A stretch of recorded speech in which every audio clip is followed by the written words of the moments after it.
अस्सलाम वालेकुम दोस्तों। आज हम आए हैं गवर्नमेंट के अफ्तार खाने पे।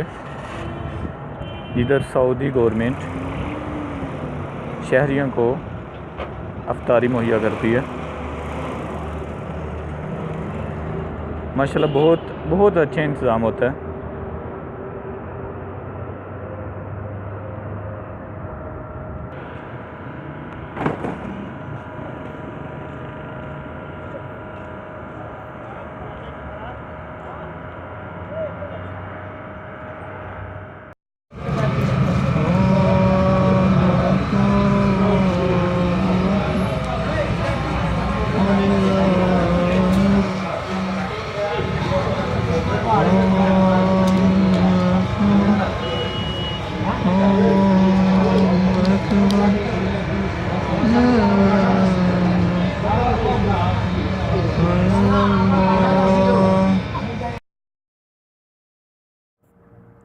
एक अफ्तार खाने में डेली तकरीबन 150 से 200 अफराद अफ्तारी करते हैं।